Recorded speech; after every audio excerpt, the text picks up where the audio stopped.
Yeah, today we are going to start with physical and chemical change.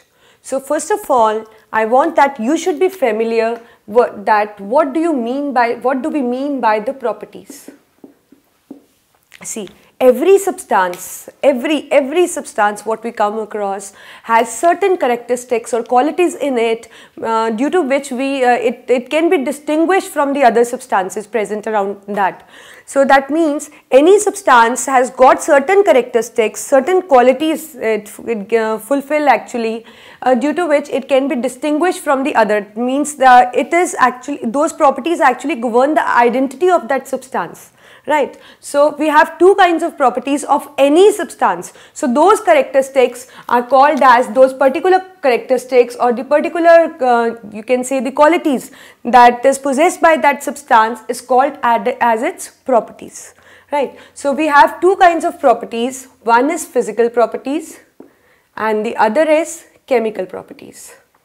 Now, how we can distinguish between these two properties? Just listen to it carefully. I am talking about the properties. I am not talking about the changes. We will be taking up changes later. For this moment, I'm just making you familiar what actually the properties is. So properties are the qualities or the specific characteristics which are possessed by any substance. Right? They are of two types. Any substance has two kinds of properties. One is physical property and the other is chemical property. So the physical properties are those which can be judged by simply looking at the substance, right? Like for example, if I ask you or if I talk about the physical property of this marker, then what you'll say? You'll say it is white in color, as it appears to be white and blue combination, and moreover you will say that it is solid at room temperature, and by seeing it, by looking at it, you get to know that yeah, it is hard also. Yeah, what will be its density, what will be in melting and boiling point. So all those properties which can be concluded by just looking at the object is called as physical properties, right? And for few examples I'll write for you, and I think you have got it actually what the physical properties are, but still I'll write what do you mean by physical properties? Physical properties are those which can be judged just by the looking at the object. That can be the hardness, can be the odor that you can smell it, or the color you can see it, the melting point, the boiling point. These all are also, we include density, and a lot of properties are included in this physical properties that we can easily judge just by looking at the object, right? So all those properties which can be judged just by looking at the object is called as physical properties. They come under physical properties. And second, now we come to chemical properties. What are actually the chemical properties are? So we get to know the chemical properties of a substance by reacting it with some other substance. By reacting it with some other substance. By reacting, we are actually changing the composition of the substance, because when any substance reacts, its composition gets changed, and we get to know that what kind of nature it possesses and whether it will react with certain substance or not. And the substances which we use to react, which we use to know the chemical properties of a substance, are generally acids, metals, non-metals, indicators. We have phenolphthalein, this methyl orange, litmus paper. So these are all that when we add that given substance to any other substance, acid, base, alkali or indicator, they give about a certain kind of change. Sometimes the change happens, sometimes the change doesn't happen. So that change indicates that yes, what is actually the chemical composition of the substance. What it will do when it will react with this, when it will undergo a change in a composition by reacting with some other substance. So these all come under chemical properties, right? So properties are of two types. One, physical, you just judge by just looking at it, and the chemical you judge by just reacting that given substance with some other substance. So we have two kinds of properties. Similarly, we have two kinds of changes occurring in nature. That means if I am supplying energy to any substance or a matter, I can say, so two kinds of changes are generally observed. So these changes are classified into two categories: physical change and chemical change. So two kinds of changes that occur around us is physical change and the chemical change. Now we are going to study what actually the difference between these two changes, that the changes have been classified into these two broad categories. So just try to figure out the difference between them. So just carefully look at the board. So we have two kinds of changes. I am writing here again. The physical change, now we are taking up the change, right? Those were physical, those were properties. Now we are talking of the change. So we have two kinds of changes that are generally occurring when matter is supplied with energy. So two kinds of changes are there, physical change and chemical change. Now what is it exactly? So I am taking an example so that you will get these changes understand in a better way. Right. So I am taking an example. See, I have taken a beaker which is filled with water and I am just adding a spoon of sugar to it. This is water and I am adding a sugar to it and I am just stirring it. Right. So after a few minutes you will get to see a solution which will be no longer you can say the neutral one. Now it has become the sugar solution and it will start tasting as, and its taste will become, now it will be sweet, right. So earlier there was no sweet taste, no bitter taste, it was just neutral taste. But now it is, earlier it was tasteless, but after adding sugar it became a sugar solution and it started tasting as the, you can say, the sweet one, right. So this is the example of the chemical change, right. This example which I have illustrated is a chemical change. And for physical change, I am taking an example, like for example, this is, we'll do this topic again, just look at the board. We have two kinds of changes, one is physical change and the other is chemical change, right. We are just going to figure out the difference between them. The example which I am taking is when sugar is dissolved in water, it turns out to be sugar solution and it starts tasting as sweet. This example comes under the physical change, right. So if I am taking an example of chemical change, suppose I am taking a paper and I am burning it with the help of burner, right. So what do we see? It turns out to be ash, the paper turns out to be ash and along with it we get CO2 and water vapor plus energy in form of heat and light. See, so we have two examples. In one I am dissolving the sugar and after dissolving I get a sugar solution which start tasting as sweet. And in the other example, as a chemical change, I have taken a paper and I have just burned with the help of burner, and what happens, it just burns into form ash, and along with that carbon dioxide, water vapor, energy in form of heat and light is liberated. Now we will look for the difference, that what actually the difference between the physical and the chemical change. So when we are dissolving any sugar into water, what happens? It is just the change in the state of substance. It is just the change in this state of the substance. Otherwise, the identity of the substance remains as such. As you can look, that the sugar remains as sugar and the water remain as water. They both just unite to form sugar solution, but still the identity is maintained in it. And similarly, if I take an example of this chemical change, now we'll look for these 2 points. What is happening in case of chemical change? So when I am burning the paper, it is just losing its identity because it is now being converted into ash, right? So that means identity is changed. Now it is no longer it will not no longer behave as paper, it will now behave as ash. So that means the identity of the substance is changed, and moreover there is a change in the state of the substance as well. So state of substance is also changed.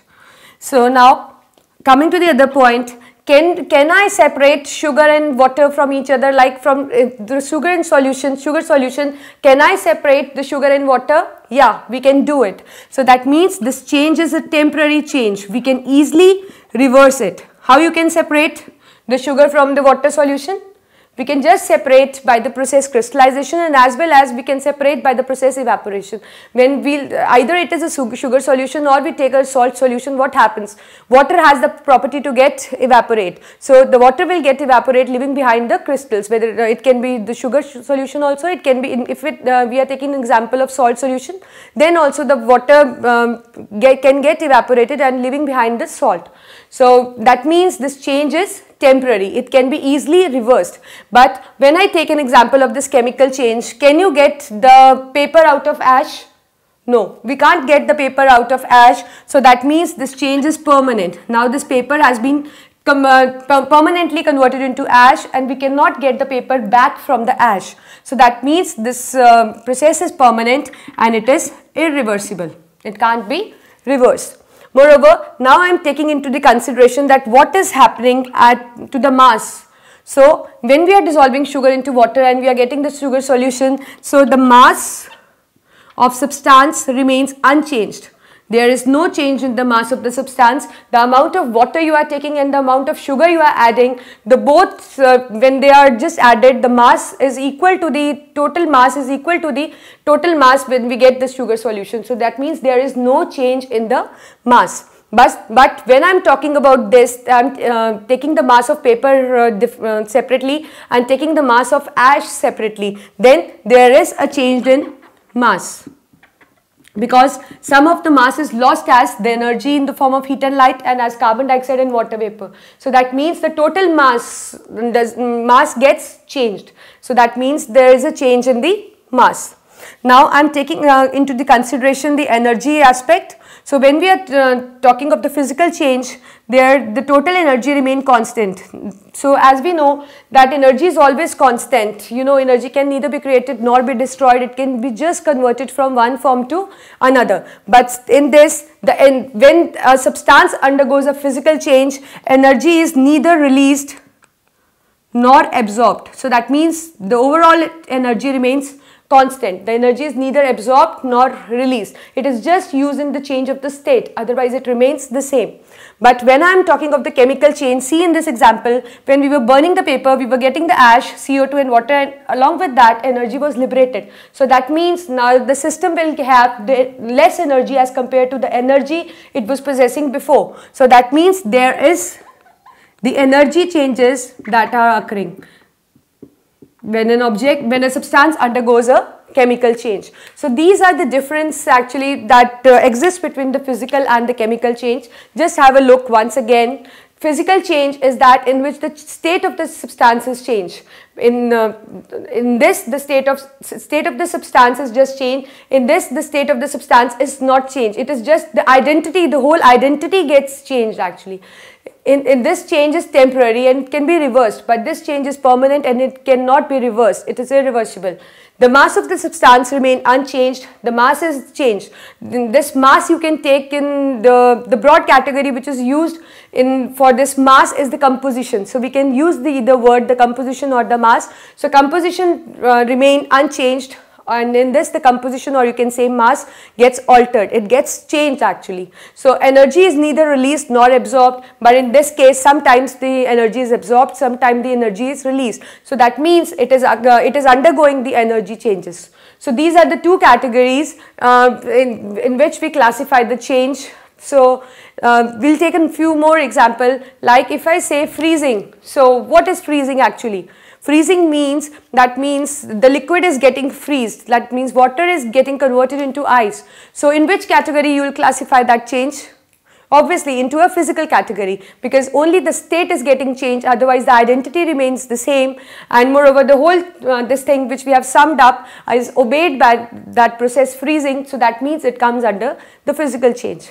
For example, few more examples we will be taking, like if I say dehydration. Dehydration means the loss of water, right? The loss of water is called as dehydration. So under which category this dehydration comes? Like if I take an example, I'll take one more example. See, we have copper sulfate pentahydrate crystals as CuSO4.5H2O. This is copper sulfate, penta means 5, hydrate means this is 5H2O, water of crystallization, which is attached to the copper sulfate. So the color of this solution is blue initially because due to the presence of this water of crystallization. Now what I am doing is I am adding concentrated sulfuric acid to it. What does this concentrated sulfuric acid do? It acts as a dehydrating agent. So either I can use this dehydrating agent or I can simply heat it. So by either of the way, what it is going to do, it is going to lose its water of crystallization, and it will now become from hydrated salt to an anhydrous salt. You know what change is observed? Earlier it was blue in color, but now after the reaction it becomes, the blue color just gets discharged. So that means the chemical change has been occurred. So this is how the chemical changes. So when I am talking about the dehydration means the loss of water. So even the loss of water is undergoing a chemical change. So it is also a chemical, it comes under the category chemical change. So this one more example I'll take. Suppose you are taking a curd and the milk, and you are adding a spoon of curd to it, just stirring it and just keeping aside. What happens when you look at the flask in which you have done that? You'll see that it turns out to be curd. So that means that is also a chemical change, because you cannot convert curd back into the milk. Can you do that? No, we can't. So that means it is also a chemical change. It can't be reversed, and even the properties of the substance has been changed now.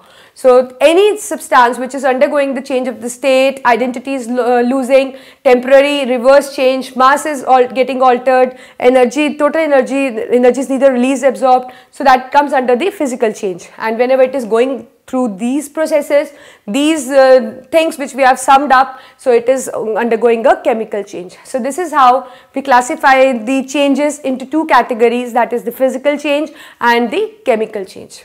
Now we will be taking up the new topic, that is, if I want a chemical reaction to occur, that means if I want a chemical change to occur, so what are actually the factors which are responsible to bring about that chemical change, right?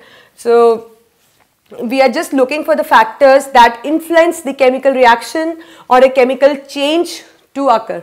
So what are the factors? What are the factors that actually influence the chemical change?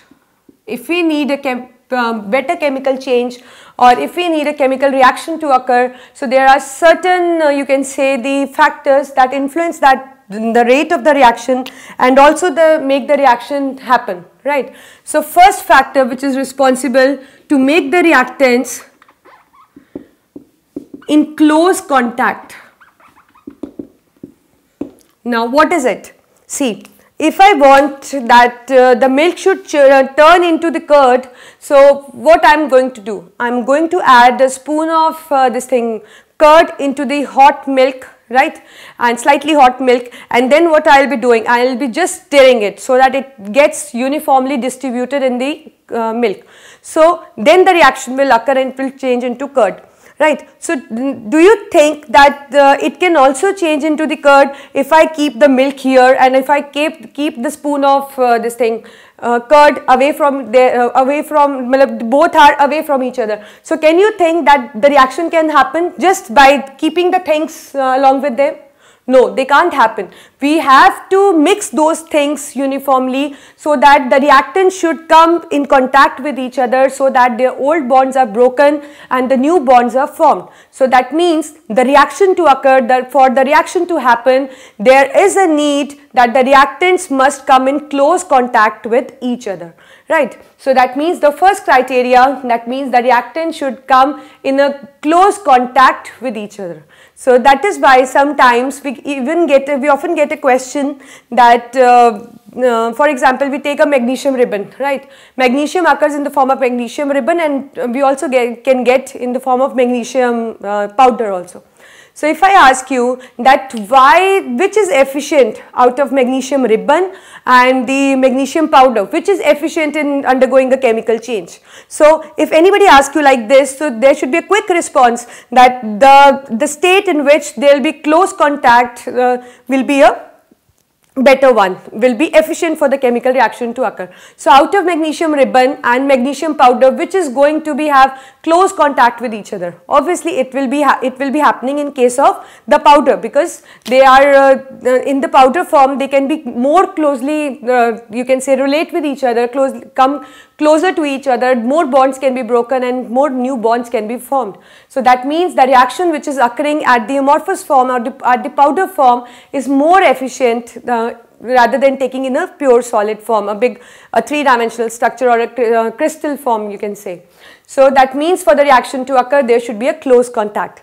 Sometimes to make the close contact happen, we generally use like we add, you must have heard about the reaction between zinc and the dilute H2SO4. It is just a method to predict the identity of the metal. Like if I give you any sample and I ask you that whether it is metal or not, state any reaction for it. So we just add an acid to it, evolution of that H2 gas with popping sound indicates that it is a metal, right? So what happens, we don't take a zinc rod, we actually take a zinc granules in that case. So what we do, we take a conical flask and we add zinc granules to it, and then we add dilute H2SO4 to it. So why am I taking zinc granules? Why am I not taking the zinc rod? It is just to increase the rate of the reaction. How it is now increasing the rate of the reaction? Because the zinc is more efficient in reacting or carrying out the chemical reaction when it is used in a granular form. So whether you use it in a rod form or in a granular form, the reaction will happen. But for the reaction to efficiently happen, there should be a close contact between the reactants. So as on the whole, I just want to tell you that the reaction happen in a better way when the reactant come close contact with each other. So it can happen in a better way when it is taken in an amorphous form, like instead of zinc rod, if we are using zinc granules, the reaction is going to be in a better way. So the first criteria to bring about the chemical change, you all know now that the reaction should be in close contact, reactants should be in close contact with each other. Right. Second factor that influence the chemical change is that there should be a supply of energy. There should be a supply of energy. Now why this supply of energy is required? See, when we are supplying the energy, this energy can be in any form. It can be in form of electric current, it can be in form of sound, it can be in form of simply heat, or in any form we need to supply energy. Now the question must be striking your mind that what is this use of energy? This energy will make the reactants to break their old bonds and help them in forming the new bonds. Because in a chemical change, always a new substance is being formed. So for a new substance to be formed, the old bonds have to be broken and the new bonds have to be formed. And this happens only at the cost of energy. Because for breaking bond, we need energy, and then when they are making new bonds, sometimes they need energy and sometimes they liberate energy. That depends accordingly on the reaction. So the second criteria which is required is the supply of energy. It can be in any form. I am just summing up the few examples for you to make you understand in a better way. See, the supply of energy in the form of heat. So any example we will take in which we supply heat for the reaction to occur. For example, CaCO3. See, this is calcium carbonate, commonly called as limestone. So when we heat it, what happens? It undergoes a change and it forms lime and carbon dioxide. So this reaction is occurring at the cost of supplying energy in the form of heat, right? Another example in which the supply of energy in different mode, for example, electric current. Now, the example which is striking in my mind is the breaking of H2O. Water actually is a stable compound. It does not get break into its constituents easily. But when we supply it with electric current, it gets split into its constituents. So the splitting of water by passing electric current, in this it is obviously a chemical reaction, and how it is occurring? Due to supply of energy in the form of electric current. Similarly, the supply of energy, I am taking one more factor, pressure. So for pressure, the example which is striking in my mind is the Haber process. That is the formation of an important compound, that is ammonia. So what happens? Ammonia is formed when we apply the pressure, and the pressure is approximately 200 atmospheric. So in this, the energy is supplied in the form of pressure, right? Few more modes in which we can supply the energy that is striking in my mind is, you can say, the catalyst. You know what actually the catalyst is? It plays a very important role whenever it is present in a reaction. See, catalyst is a substance which will just increase the rate of reaction without undergoing any change in itself, right?